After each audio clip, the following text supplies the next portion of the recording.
सभी को जय मसीह की। परमेश्वर के नाम की महिमा हो। एक बार फिर से परमेश्वर को धन्यवाद। परमेश्वर ने फिर से मुझे ये सुंदर अवसर दिया कि आप सबके साथ एक अच्छी संगति के साथ आपके साथ वचन से साझा कर सकूं और वचन से कुछ बातें कर सकूं।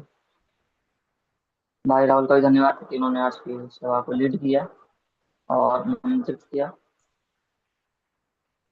इस प्रकार हम देख रहे थे कि हम मसीह नैतिकता के ऊपर बात कर रहे थे और पिछले हफ्ते हमने सीखा था प्रारंभिक जो मसीह जीवन थे उनके जीवन के बारे में सीख रहे थे। हमने उनके जीवन में देखा था और पिछले हफ्ते हमने ये भी देखा था कि उनका जो सामुदायिक जीवन है वो कैसा था। हम देख रहे थे कि जो प्रारंभिक कलीसिया और जो मसीह भाई बहन थे उन्हें मिलजुल कर जीवन बताया और अपनी हम देखते किस प्रकार से जो उनमें यूनिटी को हम देखते थे।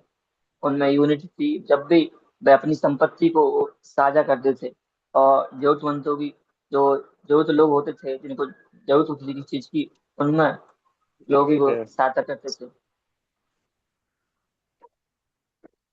ये मूवी तो के कितना अच्छा लग रहा है। वो ना कर देते किन्ने।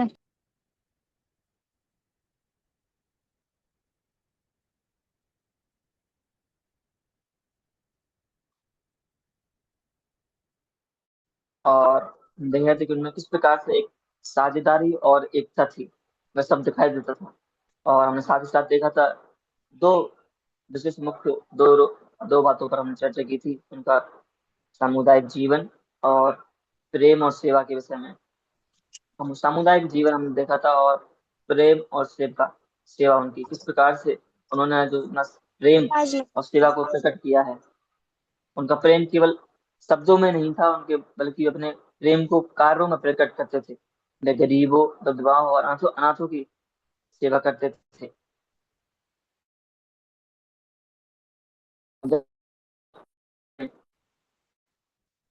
देखी थी कि जो मसीह विश्वासी थे जो प्रारंभिक मसीह अर्ली क्रिश्चियन थे उन्होंने तीन मुख्य बातें हम देखते हैं उनके सामुदायिक जीवन में। हम देखते हैं कि उनमें एकता थी, उनमें साझेदारी थी और वो जरूरतमंदों की मदद करते थे। तीन बातें जब हम फिरतों के काम अध्याय 2 44-45 पढ़ते हैं तब इन बातों को हमने वहां देखा था। यूनिटी, शेयरिंग और हेल्पिंग। वो एक मन और एक आत्मा थे, उनमें कोई विभाजन नहीं था। वे साझेदारी करते थे, शेयरिंग करते थे, अपनी संपत्ति को दूसरे के साथ बांटते थे। साथ ही साथ हमने देखा था कि वह जरूरतमंदों की मदद करते थे, हेल्प करते थे। कोई भी अब में नहीं था, जो कुछ उनके पास होता था वो दूसरों की मदद करते थे। और हमने देखा था उनके प्रेम और सेवा के विषय में इस प्रकार से जिनका प्रेम था वो दिखाई पड़ता था। हम देख रहे थे कि याकूब की पत्री से हमने सीखा था कि जो याकूब है किस प्रकार से लोगों की आग्रह कर रहे हैं कि अनाथों विधवाओं की सेवा कर। और हमने देखा था गलातियों की पत्री में अध्याय 5 उसका 13 वचन में प्रेम से सेवा करो। पहला यूहन्ना से हमने सीखा था अध्याय 3 में भी कि जो प्रेम है जो हमारा प्रेम में प्रकट होना चाहिए। आज इसी प्रकार से हम कंटिन्यू करते हुए आज हम विशेष बात पर चर्चा करेंगे। हमने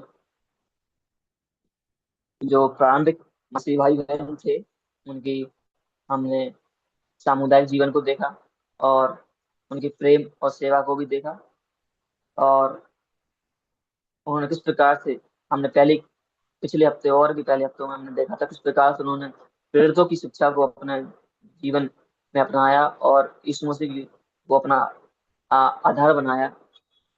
एक उदाहरण के रूप में उन्होंने ग्रहण किया, उस पर चले और किस प्रकार से उन्होंने इस सब्जेक्ट को नैतिक मसीह नैतिकता को अपनाया था। वही सारी बातों पर हम चर्चा कर रहे हैं। आज हम विशेष एक और नई बात पर चर्चा करेंगे।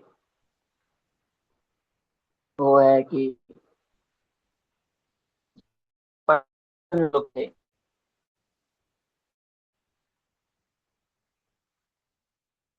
जब वे सताम में थे किस प्रकार से उन्होंने अपना जीवन जिया। उत्पीड़न में धैर्य, इंड्योरेंस इन परसिक्यूशन। हम देखते हैं कि जो प्रारंभिक जो मसीह थे उन्होंने कई तरह की पीड़ा सही है। हम देखते हैं कि रोमन शासन के दौरान मसीह भाई बहनों ने कई अत्याचार सहा है। जब रोमन शासन था उसी दौरान उन्होंने उन्होंने अत्याचार सहा, उत्पीड़ना सही, उन्होंने धैर्य रखा और धैर्य के साथ विश्वास और क्षमा का परिचय दिया। हम विशेष एक वचन को पढ़ेंगे आज, उसके बाद हम आगे बढ़ेंगे। मत्ती अध्याय 5 और उसका 10 से 12 वचन। मत्ती अध्याय 5, 10 से 12।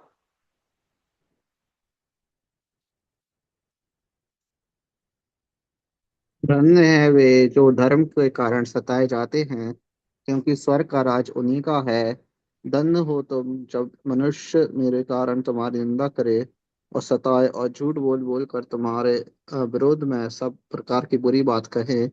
आनंदित और मगन होना, क्योंकि तुम्हारे लिए स्वर्ग में बड़ा फल है। इसलिए कि उन्होंने उन भविष्यवक्ताओं को जो तुमसे पहले थे इसी रीति से सताया था। धन्यवाद भाई।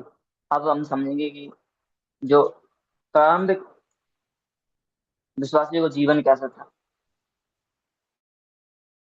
हम समझते जो प्रारंभिक विश्वासियों का जीवन जो था वह आसान नहीं था। वह रोमी शासन के समय था और जब उस समय क्या हो रहा था, हम देखते हैं कि जो विश्वासी थे मसीहियों को जेलों में डाला जा गया था, उन्हें सताया गया, कईयों को अपने प्राण तक देने पड़े। फिर भी एक बात बहुत खास थी। वह क्या थी? वह था कि उन्होंने किसी से बदला नहीं लिया, उन्होंने विश्वास को नहीं त्यागा न छोड़ा। जब हम मत्ती अध्याय 5, 10 से 12 तक पढ़ते हैं तो हम देखते हैं प्रभु यीशु मसीह में ये बात कह रहे हैं जब वह अपने चेलों को पहाड़ी उपदेश दे रहे थे, सरमन ऑन द माउंट।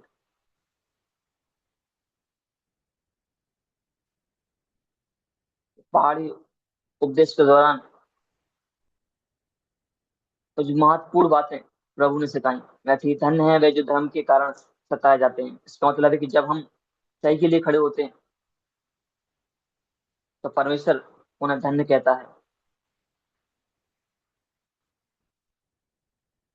हम देखते हैं कि आज की दुनिया में हर कोई आशीष चाहता है, अच्छी नौकरी चाहता है, पैसा चाहता है, सम्मान चाहता है।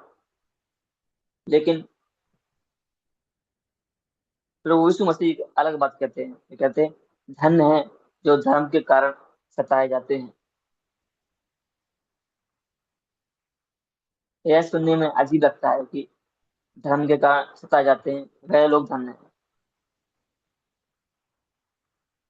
क्या कष्ट भी आशीष हो सकता है? क्यों यीशु कष्ट सहने वालों को धन्य कह रहे हैं या कहते हैं? सच्ची धार्मिकता का मूल्य। जब हम वचन 10 पढ़ते हैं वहां लिखा है धन्य है वे जो धर्म के कारण सताए जाते हैं। धर्म का मतलब है सही जीवन जीना, परमेश्वर की इच्छा के अनुसार चलना, पाप से दूर रहना, वचन के अनुसार चलना। जब हम सभी लोग, जब आप और मैं सही जीवन जीते हैं तो हर कोई शायद जो हमें दिखता है हमारे पास आसपास कुछ नहीं होगा। जब एक सच्चा व्यक्ति अपने वचन के अनुसार चलता है, एक सच्चाई का जीवन जीता है, परमेश्वर की इच्छा के अनुसार चलता है, तो वह 10 लोगों से अलग होता है। जो लोग परमेश्वर की इच्छा के अनुसार नहीं चलते, जब वह सही जीवन जीता है, साधारण के एक मान लीजिए जब 10 लोग गलत काम कर रहे हैं और एक व्यक्ति उनमें से गलत काम नहीं कर रहा है तो वे अलग है। वो सच बोलता है, सब काम सच अच्छा करता है, गलत के साथ संगति नहीं रखता है, तो लोग कहते वो कहेंगे ये अलग है। वो अलग है।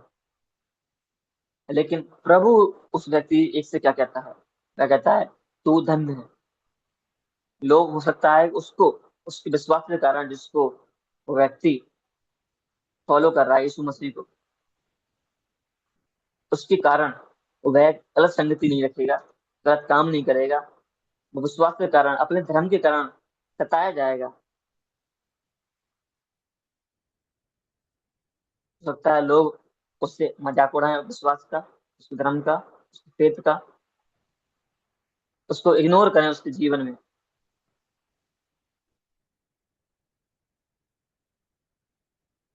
उसे उत्पीड़ना दें। लेकिन प्रभु उस व्यक्ति से कहता है, तू धन्य है। धन्य है वे लोग। जब हम आगे बढ़ता है, आगे बढ़ते हैं, लिखा है स्वर्ग का राज उन्हीं का है। मतलब इसका मतलब है अभी आप परमेश्वर के राज्य में हैं, और आगे अनंत जीवन आपका है। दुनिया आपको रिजेक्ट करेगी, कर सकती है, करेगी, पर परमेश्वर आपको एक्सेप्ट करता है। वो आपको रिजेक्ट नहीं करेगा। इसलिए हमारा फोकस होना चाहिए लोग क्या कहते हैं उस पर नहीं, परमेश्वर क्या सोचता है, क्या हमें सिखाता है, उस पर। हो सकता है हमारा व्यक्तिगत किताब हम पर आए। वचन जब हम 11 पढ़ते हैं, क्या लिखा है वचन 11 में, 5 का 11 हम पढ़ेंगे।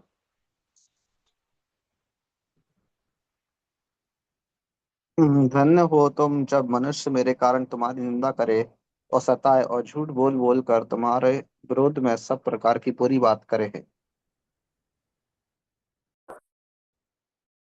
तो वो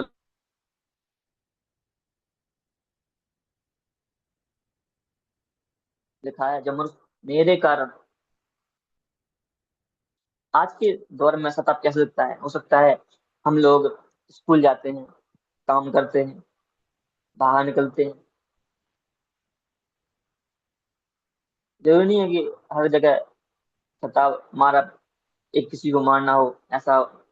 लेकिन सताव आज में ऐसा भी है कि लोग आप विश्वास के कारण, परमेश्वर पे आप विश्वास रखते हैं, उसके कारण आपका मजाक उड़ाते हैं। आपके दोस्त, आपके आसपास के लोग, आपके पड़ोसी आपका मजाक उड़ाते हैं, आपको मोक करते हैं, भला बुरा कहते हैं। लेकिन ध्यान रहे, हमें ये बात ध्यान रखनी चाहिए कि यह सब, अगर हम भी चाहते हैं कि प्रभु हमसे धन्य कहे, तो हमें याद रखना चाहिए कि ये सब जो हम चाहते हैं वो हमारे विश्वास के कारण, प्रभु यीशु मसीह के कारण होना चाहिए। कि हम प्रभु यीशु मसीह से विश्वास करते हैं, इस कारण ये सारा सताव, इस प्रकार सताव हम पर हो रहा है, ना कि हमारे गलत व्यवहार कारण का। ऐसा ना हो कि हम कुछ सामाजिक तौर पर, समाज में रहते हुए गलत कार्य करते हैं, इस कारण हम पर सताव हो रहा है, लोग हमको बोल रहे हैं बुरा, बुरा,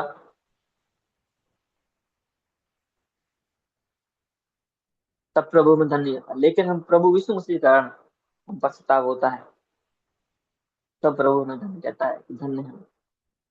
जब हम वचन 12 पढ़ते हैं, लिखा है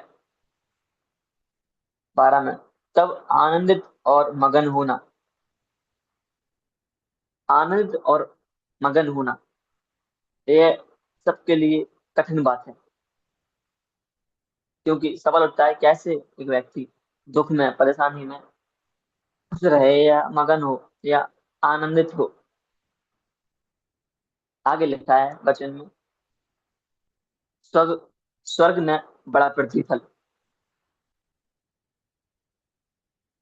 लिखा है, क्योंकि तुम्हारे लिए स्वर्ग में बड़ा फल है, बड़ा प्रतिफल है। मेरे प्रियो, प्रभु हर एक के आस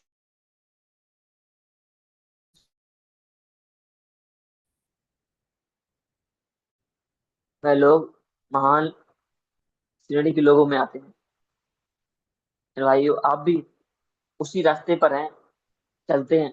जब आप प्रभु यीशु मसीह के कारण अपने जीवन सताए जाते हैं, जिस लाइन में, जिस रास्ते पर एर्मिया और एलिजा थे,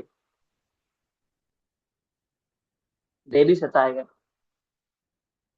लेकिन परमेश्वर ने उन्हें उपयोग किया।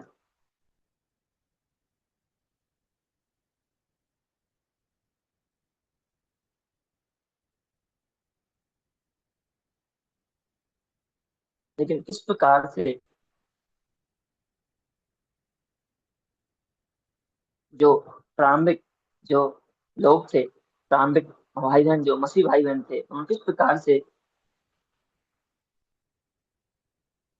उत्पीड़ना के समय भी, प्रोसिक्यूशन के समय भी, सताप के समय भी किस प्रकार से रहे, उनकी शक्ति का रहस्य क्या था, वो हम देखेंगे। पहली बात जब हम देखते हैं उनकी शक्ति का रहस्य, वो हम देखते हैं, वो थी यीशु मसीह की शिक्षा, उसका वचन।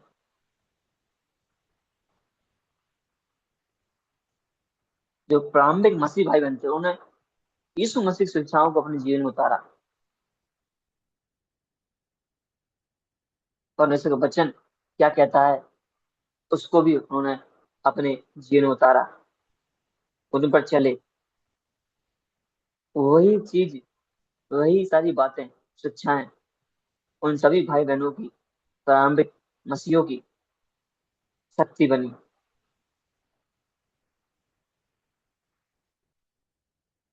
जब हम रोमियो अध्याय 12 का 17 पढ़ते हैं, वहां किस प्रकार से लिखा है, वहां लिखा है, बुराई का बदला बुराई से ना दो।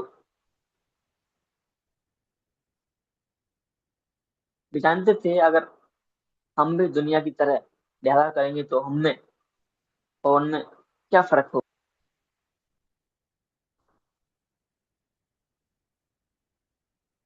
उन्होंने वचन के अनुसार चले, उन्होंने उन सारी बातों को सच्चाया।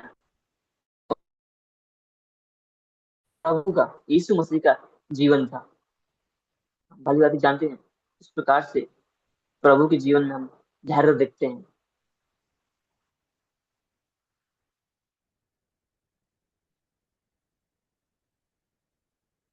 किताब सहा, लेकिन उन्होंने धैर्य रखा,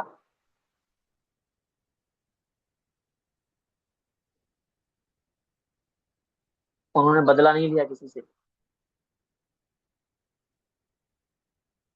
और वो हमें ही बदला लेना नहीं सिखाते हैं। रोमियो 12:17 पढ़ते हैं, लिखा, बुराई बदला बुराई से ना दो। तो यो भाई बहनों, इसी प्रकार ये सारी बातें हमें सिखाते हैं, किस प्रकार से, जिस प्रकार जो प्रारंभिक मसीह भाई बहन थे, उन्होंने उत्पीड़ना में धैर्य रखा, इसी प्रकार हमें भी अपने जीवन में इस प्रकार से धैर्य रखना चाहिए।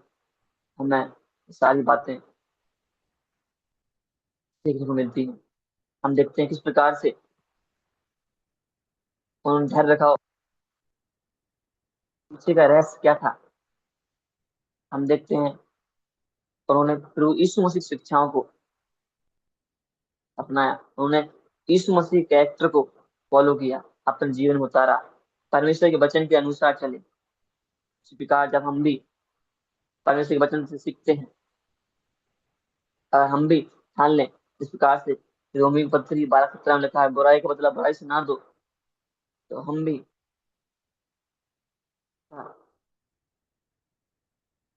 व्यवहार करते हैं जिस प्रकार से प्रारंभिक मसीह भाई बहन थे। उन्होंने प्रोसिक्यूशन, सताप के समय, उत्पीड़ना के समय भी उन्होंने धैर्य रखा।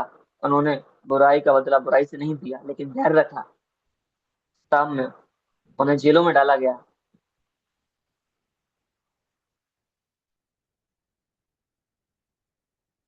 कई उन्होंने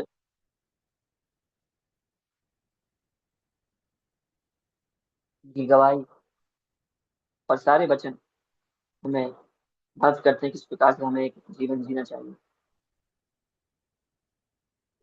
हमने आज देखा किस प्रकार से जो रखना, क्या वह बात थी, क्या वह रहस्य था, जो वह उत्पीड़न में भी, शैतान में भी देखा कि वह यीशु की शिक्षाओं को अपने जीवन में अपनाया। दूसरी बात, अनंत आशा। उनकी नजर इस संसार पर नहीं थी, बल्कि उनकी नजर स्वर्ग पर थी। मेरे प्रिय भाई बहनों,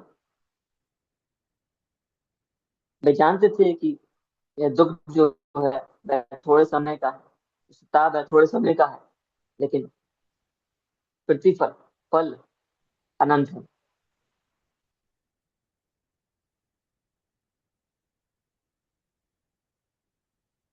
मेरे प्रिय भाई बहनों, जिस संसार में रहते हैं, हमारा दुख परमानेंट नहीं है। हम हमेशा किताब किताब निकलेंगे, लेकिन हमेशा याद रखें कि हमें वो प्रतिफल है, वह हमें जरूर मिलेगा, वह निश्चय ही है। दुख थोड़े समय का है, थोड़े समय होगा बस उसमें।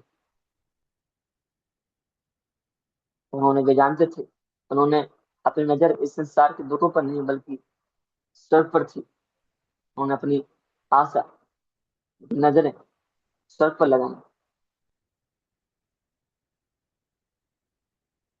इस प्रकार हम भी अपनी नजरें, अपनी आशा प्रभु पर रखें और स्वर्ग पर लगाएं। इसी बात हम देखते हैं कि परमेश्वर की सामर्थ, वे जानते थे कि वे संताप के समय भी अकेले नहीं है, अकेले नहीं थे। पवित्र आत्मा उन्हें शक्ति देता था, उनके साथ था, उन्हें अगुवाई करता था, इसलिए वे हर परिस्थिति में टिके रहे। मेरे प्रिय भाई बहनों, आज हमें भी इस प्रकार से टिके रहना है। हम जाने कि हम भी इस संसार में अकेले नहीं हैं। अगर हम भी इसी प्रकार सोचेंगे कि हम अकेले नहीं है, प्रभु हमारे साथ है, प्रभु का आत्मा हमारे साथ है, तो हम भी टिके रहेंगे। इस प्रकार से प्रारंभिक मसीह भाई,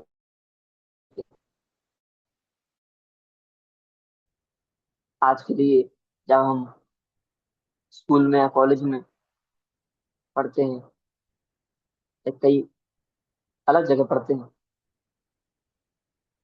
आज भी कई युवा अपने विश्वास के कारण मजाक का सामना करते हैं। हो सकता है आप में से कुछ लोग मजाक का सामना करते हो। जब आप समाज में जाते हो, आपको समाज से अलग समझा जाता है।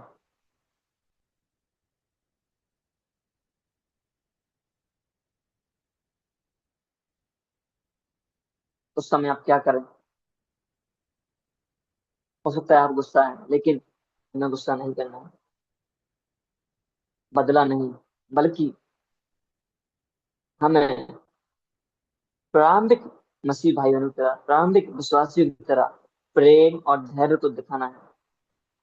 प्रेम और धैर्य दिखाओ, यही हमारी असली गवाही है। जब हम अपने जीवन से प्रेम को और धैर्य को प्रकट करते हैं, तब यही हमारी गवाही होती है, यही हमारी असली गवाही है। हो सकता है कि हमारा परिवार का विरोध हो, परिवार में कई भाई बहन जब अकेले विश्वास में होते हैं, तो परिवार ही उसका विरोध होता है, विरोध करता है। परिवार उसको समझता नहीं है, विरोध करता है। उसको यीशु मसीह के कारण, उसके विश्वास जो परमेश्वर पर रखता है, उस कारण पर उसके घर वाले उस पर सताव करते हैं। परिवार वाले, भाई बहन, माता पिता, उसके गेस्ट रिश्तेदार, सभी लोग उसका मजाक उड़ाते हैं। उस समय क्या हमें लड़ाई करना चाहिए? क्या हमें उनसे बदला लेना चाहिए, उस व्यक्ति को, अपने माता पिता से, भाई बहन से, रिश्तेदारों से? नहीं। सम्मान और प्रेम बनाए रखना, धीरे धीरे आपका जीवन ही गवाही बन जाएगा। जब एक व्यक्ति ऐसी परिस्थिति में हो, जब वह सम्मान पूर्वक दूसरों को प्रेम रखे, प्रेम बनाए रखे, तब उसका जीवन धीरे धीरे गवाही बन जाएगा उन सभी लोगों के बीच में।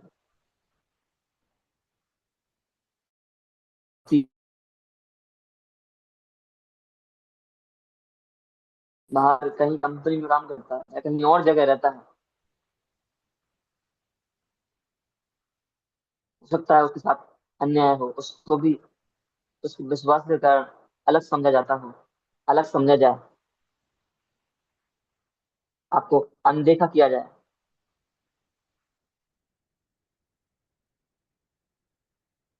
आपको लोग समझे नहीं, आपको इग्नोर किया जाए। लेकिन हमेशा याद रखें, परमेश्वर सब देख रहा है, आपका परिश्रम व्यर्थ नहीं है। जब हम पहला पत्रस अध्याय 4 उसका 12 से 16 तक पढ़ते हैं, हम देखते हैं कि दुखों में प्रेरित पत्रस जो है, तो लोगों को बोल रहे हैं, संदेश दे रहे हैं कि दुखों में भी आनंदित, खुश रहो।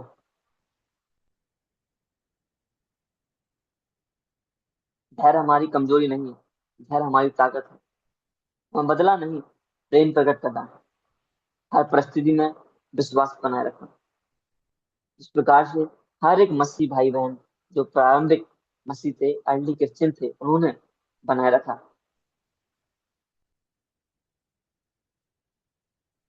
मेरे प्रिय भाइयों बहनों, प्रिय मित्रों, जितने भी प्रारंभिक विश्वासियों ने जीवन जिया, वे हमें सिखाते हैं, हमें सिखाया है कि परिस्थितियां बदलेंगी, लोग विरोध करेंगे, लेकिन हमें डर रहना है।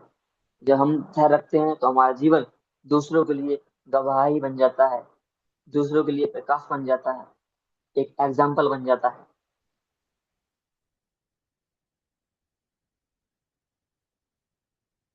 उत्पीड़ना या सताव हमारे लिए, हमारे गिराने के लिए नहीं आता, बल्कि हमें निखारने के लिए, हमें चमकाने के लिए, हमें विश्वास में सोने की तरह चमकाने के लिए आता है।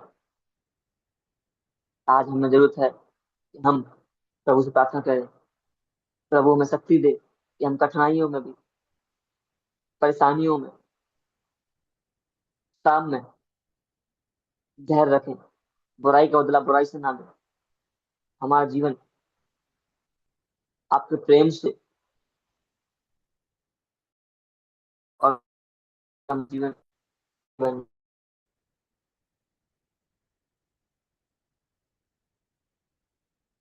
जो लोग हताश करते हैं, लोग बुरा भला बुरा कहते हैं, जो लोग प्रभु यीशु मसीह के कारण, विश्वास के कारण,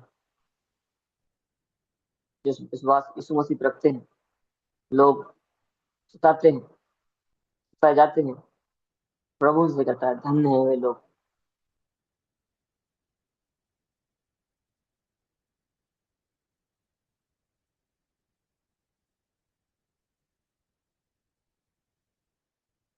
तो ये भाई बहनों, इस प्रकार से हमें भी, हमें अपने जीवन में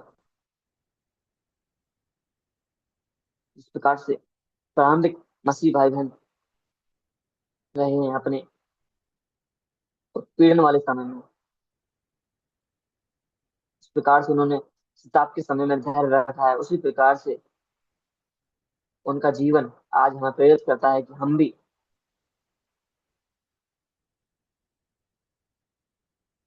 उनकी तरह अपने सताव में, अपने जीवन जो सताव आता है उसमें इस प्रकार से धैर्य रखें, और इस प्रकार से अपना जीवन जिए, बदला ना ले, प्रेम प्रकट करें।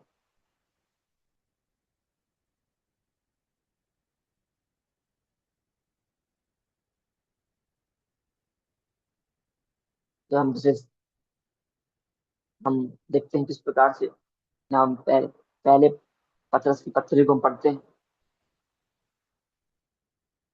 हम देखते हैं किस प्रकार से वहां पर लोगों पर सताव हो रहा है।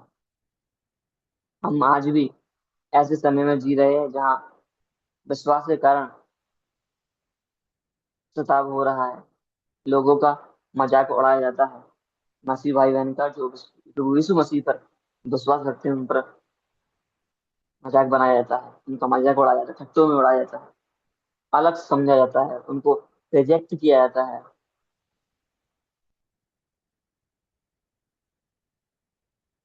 ठीक इसी प्रकार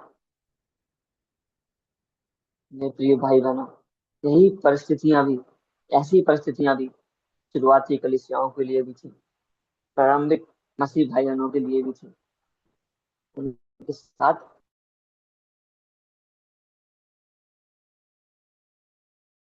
प्रेरित करता है कि हम जिस प्रकार से किताब के समय में, उत्पीड़ना के समय में किस प्रकार से धैर्य को रखें और किस प्रकार से अपने जीवन को जिए। जब हम तेज पतरस की पत्री को देखते हैं,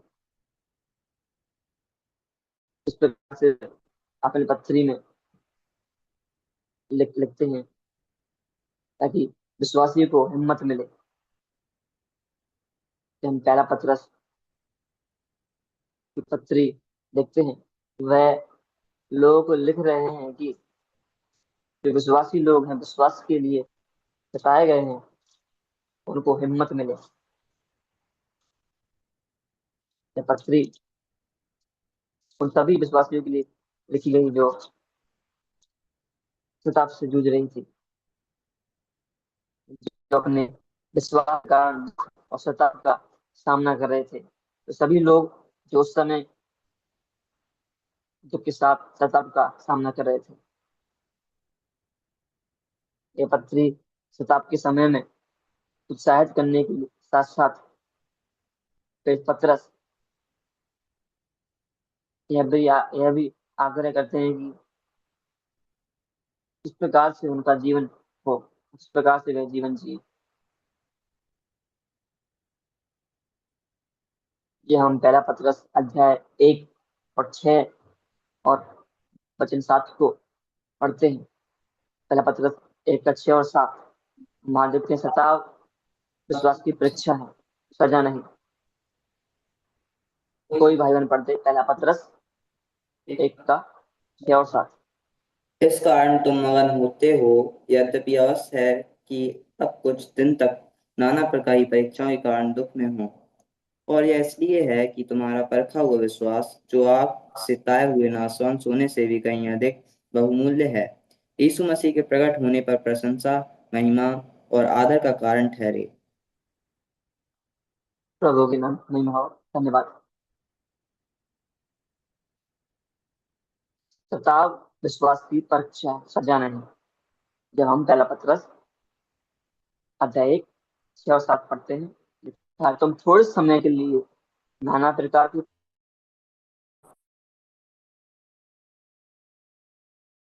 पेट पतरस यहाँ सोने का उदाहरण देते हैं।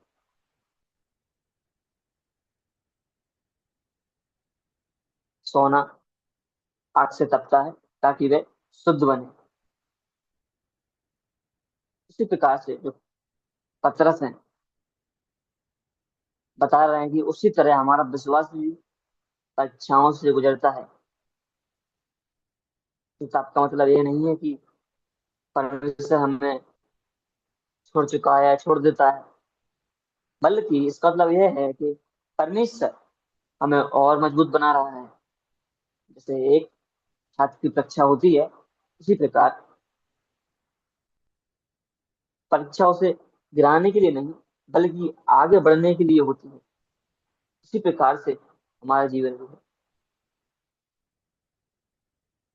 जब हम पहला पतरस अध्याय 2 में आते हैं, तब हम देखते हैं किस प्रकार से जो मसीह हमारा आदर्श है, शताब्द श्रेणी में किस प्रकार से वो उदाहरण हम देखते हैं।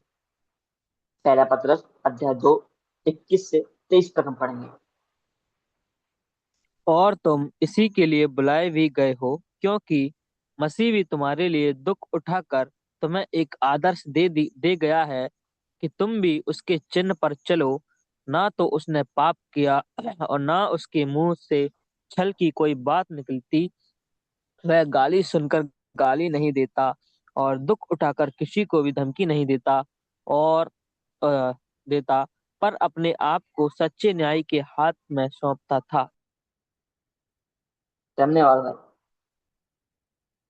हम देखते हैं किस प्रकार से मसीह हमारा आदर्श है शताब्द श्रेणी में। तुम इसी के लिए बुलाए भी गए हो, क्योंकि मसीह भी तुम्हारे लिए दुख उठाकर तुम्हें एक आदर्श दे गया है कि तुम भी उसके पद चिन्हों पर चलो। ना तो उसके उसने पाप किया और ना उसके मुंह से छल की बातें निकली। जब हम ये बातें पढ़ते हैं तब ये बातें हमें सिखाती हैं, जब हम परीक्षाओं में हो या किताब में हो, तब जिस प्रकार से प्रभु हमारा आदर्श बना है, हम भी उसकी तरह हों। उसने पाप नहीं किया, उसके मुंह से कोई छल की बात नहीं निकली, कोई गाली नहीं निकली, बल्कि दुख उठाकर किसी को भी धमकी नहीं दी, धमकी नहीं देता था, पर अपने आप को सच्चे न्याय के हाथ में सौंपता था। इसी प्रकार से मसीह ने दुख उठाकर हमारे लिए आदर्श छोड़ा है। इस मसीह ने जब दुख सहा, उन्होंने बदला नहीं लिया, उन्होंने गाली का जवाब गाली से नहीं दिया, पाप नहीं किया।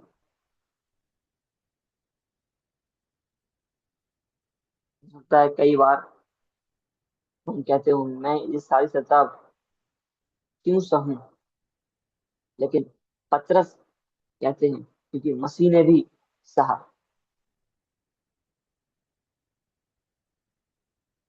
जब भी हमारे दिल में यह क्वेश्चन आ जाए, तब हम यह क्वेश्चन कि मैं क्यों सहूं, सताव मैं क्यों सहूं, तब वे पतरस की बात याद रखें। उन्होंने कहा क्योंकि मसीह ने भी सहा। इसी प्रकार से मेरे प्रिय भाई बहनों,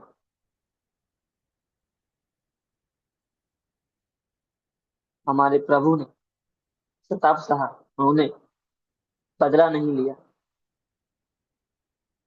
उन्होंने गाली का जवाब गाली से नहीं दिया, बुराई का जवाब बुराई से नहीं दिया। सारी बातें आज हमें प्रेरित करती हैं किस प्रकार से हमें अपना जीवन जीना चाहिए। जब कोई गलत बोले तो हमें किस प्रकार से बोलना चाहिए। क्या जब कोई हमसे कोई गलत बोलता है, हमें गाली देता है, तो क्या हमें गाली देके जवाब देना चाहिए? नहीं। अगर हम चुप रहते हैं, चुप रहना हमारी कमजोरी नहीं होती है, ये हमारी आत्मशक्ति है। जब हम जब लोग हमारे साथ अन्याय करें तो हम क्या करें?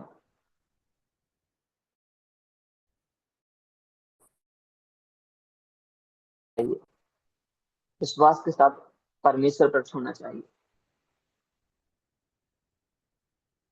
क्योंकि एक महत्वपूर्ण बात, क्योंकि हमारा व्यवहार ही हमारी गवाही है। जो कुछ भी हम करते हैं संसार में, वही हमारी गवाही है। अगर हम सच में प्रभु के लोग हैं तो हम प्रभु के अनुसार चलेंगे, प्रभु के वचन के अनुसार चलेंगे। हम पर सताव आएगा तो हम उसका बदला नहीं लेंगे। हम देखेंगे, समझे किस प्रकार से जो हमारे प्रारंभिक मसीह भाईगण थे उनका जीवन था, इसी प्रकार हम भी बताएंगे। इस प्रकार से उनका जीवन, प्रारंभिक मसीह भाई बहनों का जीवन आज हमारे लिए गवाही है। इसी प्रकार से हमारा व्यवहार भी हमारी गवाही होना चाहिए। तो पतरस कहते हैं शैतान में खुश रहो या आनंदित रहो, आनंद करना सीखो। तो हम पहला पतरस अध्याय 2 के बजाय 4 में जाते हैं, तो हम पढ़ते हैं, कोई भाजन पढ़ दे पहला पतरस अध्याय 4 वचन 12 और 13।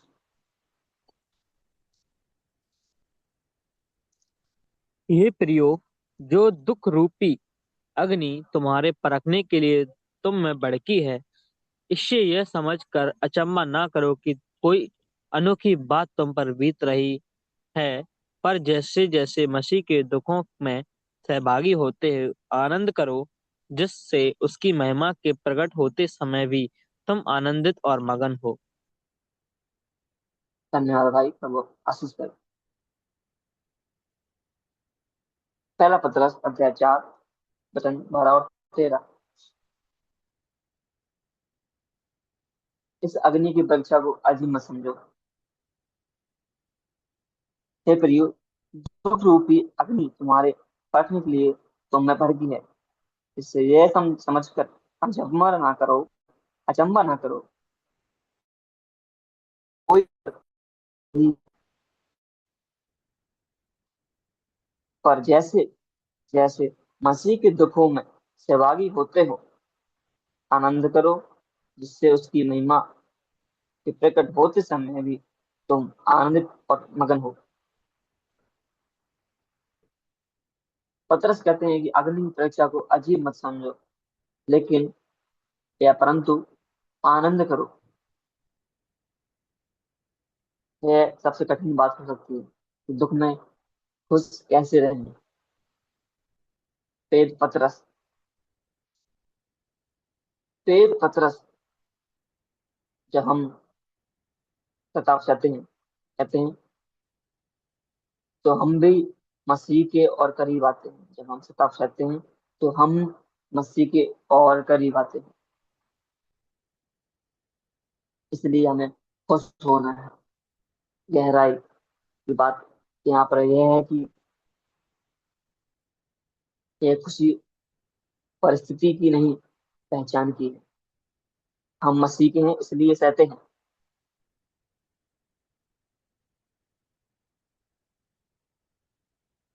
हमारी पहचान है। हम अपने विश्वास के कारण प्रभु यीशु मसीह पर विश्वास रखते हैं, तो हम सारी दुख को, सताप को सहते हैं। इसलिए क्योंकि हम मसीह के हैं इसलिए हम सहते हैं। जैसे एक सैनिक, उदाहरण की हम समझ लेते हैं कि इस प्रकार से एक सैनिक अपने देश के लिए बहुत दुख सहकर भी गर्व महसूस करता है, वैसे ही हर एक मसीह विश्वासी भी मसीह के लिए दुख में आनंद करता है या आनंद करता है। एक बात और, हम एक वचन को और हम पढ़ेंगे, उसके बाद हम कंक्लूड करेंगे। जब हम पहला पत्रस अध्याय 4 के बाद जब अध्याय 5 में आते हैं, हम देखते हैं किस प्रकार से अंत में परमेश्वर न्याय करेगा। इसलिए स्थिर रहो। पतरस ऐसा बोलते हैं। पहला पतरस अध्याय 5 का 10 हम पढ़ते हैं, 5 का 10।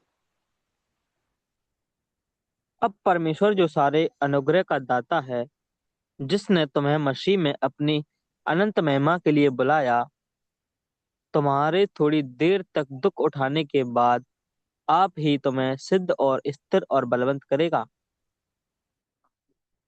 धन्यवाद है। थोड़ी देर दुख उठाने के बाद वही तुम्हें स्थिर करेगा। पतरस हमें याद दिलाते हैं इस- लेकिन परमेश्वर का फल या प्रतिफल स्थायी है। आज का दर्द आज का दर्द कल की महिमा।